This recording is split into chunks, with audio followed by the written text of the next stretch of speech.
જય માતાજી હો ડાયરાને 1600 વિક્રમ સંવત 1600 ની સાલ હાલે છે અને જે આપણે વાત કરવી છે એ ભાણજી જાડેજા જે ગુવાના લાલપુર થી જે હાલનું લાલપુર છે જામનગરનું ત્યાંથી 11 કિલોમીટર આગળ જે ગામ આવેલું છે ગુવાણા કરીને ત્યાંના ભાણજી જાડેજાને આપણે વાત કરવી છે. એવો સુરવીર કે જે ભૂચરમોરીની અંદર યુદ્ધ કર્યું એટલું નહીં પણ જ્યારે દિલ્હીની સેના અકબરની જ્યારે જુનાગઢની માથે આવી ત્યારે જુનાગઢથી અકબરના સેનને ત્યાંથી ભગાડી મૂકેલું આવો સુરવીર માણસ અકબરની સેનને ભગાડવામાં કોઈ ખામી ન રહેવા દીધી એવો સુરવીર માણસ એની આપણે વાત કરવી છે. ગુવાણા કરીને ગામ જે લાલપુરની નજીક છે એ હવે એક વખત જામ સતાજી છે એ એનો બળદને રસાલો લઈ બળદગાડીને રસાલો લઈ અને આવે છે બિલેશ્વર ગામ જે બિલેશ્વર ગામ ગુવાણાથી આગળ આવેલું છે ઘેડ પંથકમાં ત્યાં આગળ દર્શન કરવા માટે જાય છે અને બરોબર રસ્તામાં ગુવાણાની નજીકમાં જે રસાલો પહોંચે ત્યાં એના બળદને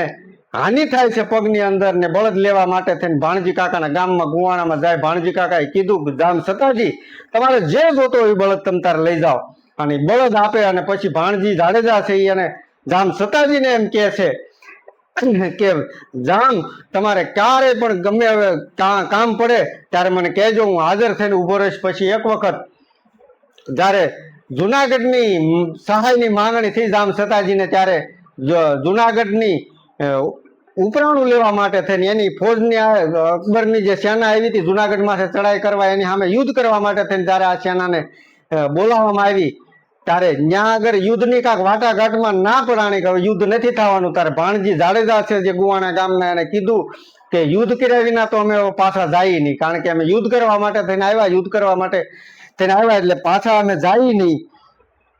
પછી મજીવડી ગામ છે જ્યાં જુનાગઢનું ત્યાં નજીક યુદ્ધ થયું અને યુદ્ધમાં અકબરની બહુ મોટી સેના હતી. હવે મોટી સેના એટલે સામે તોપું મંડાઈ ગઈ એ આ બાજુ સેનાને કોઈને ખબર નહીં, પાછળના ભાગમાં તોપું ગોઠવી દીધી. એટલે એ વખતના જામનગરના હિરજી મિસ્ત્રીની દીકરી હતી એને જઈને આ ભાણજી જાડેજાને અને જામ સતાજીને જેસા વજીરને સમાચાર અપાય કે તમે તૈયાર રહેજો, કારણ કે ત્યાં આગળ તોપું ગોઠવાઈ ગઈ છે. અને તોપું ગોઠવાણી એટલે જેસા વજીરને ભાણજી જાડેજાએ કીધું કે હું તોપ હામો હાલી અને ઘોડી લઈ અને તોપુના કાનમાં ખીલા ધરબી દઉં ત્યાં સુધી તું યુદ્ધ શરૂ રાખજે. અને ભાણજી જાડેજા છે એ તોપુની ધુવાડાની સામે ઘોડી મૂકી વેતી અને એ ત્યાં જઈ અને જે તોપુનું નજીક સૈનિકો હતા ને તલવારના ઝાટકે દઈને બધી તોપના કાનમાં ખીલા ધરબી દીધા. અને પછી ભાણજી જાડેજા આવ્યા, અકબરની ફોજને ત્યાંથી ભાગી જવું પડ્યું. અને પછી અકબરની એ વખતની દાજ રાખીને એને જામનગરમાં ચડાઈ કરી ભૂચરમોરીના યુદ્ધ વખતે.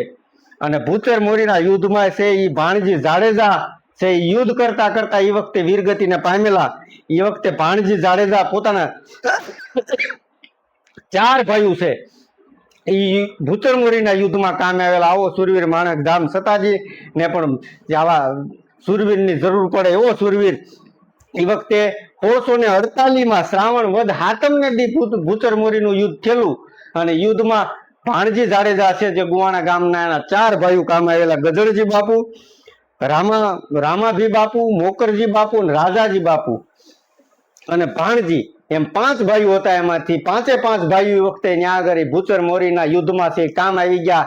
આપણે ફક્ત 5 મિનિટમાં સમયમાં આવા સુરવીર પાત્રને ન્યાય તો ન આપી શકીએ, પણ આ સોશિયલ મીડિયાનું માધ્યમ છે, વધારે સમય કોઈને જોવું ગમતું નથી, એટલા માટે આ થોડા સમયમાં વાતને પૂરી કરીએ છીએ. પણ આવું સુરવીર પાત્ર એના મારે દિલથી વંદન છે.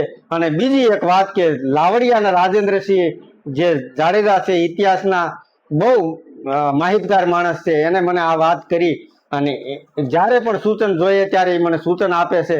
એ રાજેન્દ્રસિંહ જાડેજા લાવડિયાનો હું આભારી છું. અને આવા સુરવીરોને એવી અનેક આ સૌરાષ્ટ્રની અંદર જે રાજપૂત ક્ષત્રિયો છે, કાઠી ક્ષત્રિયો છે એની કઈ ઘટનાઓ બની ગઈ છે. પણ આજ કારણ કે સમય એવો છે કે અત્યારે કોઈને શોર્ટનો યુગ આવી ગયો છે, લાંબુ કોઈને સાંભળવું ગમતું નથી. પણ ઇતિહાસ છે એને આપણે જીવતો રાખવો હશે તો 5 મિનિટનો સમય તો આપવો જ પડશે. એટલે હવ ડાયરાને જય માતાજી. અને ફરીવાર આવી સત્ય ઘટનાનો નવો વિડીયો લઈને આવું ત્યાં સુધી આ વિડીયાને નિહાળજો અને બહુ બને ત્યાં સુધી એટલો શેર કરજો કે આવા સુરવીર પાત્રો છે જે સુરવીરો થઈ ગયા અને પૂરતો ન્યાય મળે. આગળ બને ત્યાં સુધી શેર કરજો. જય માતાજી.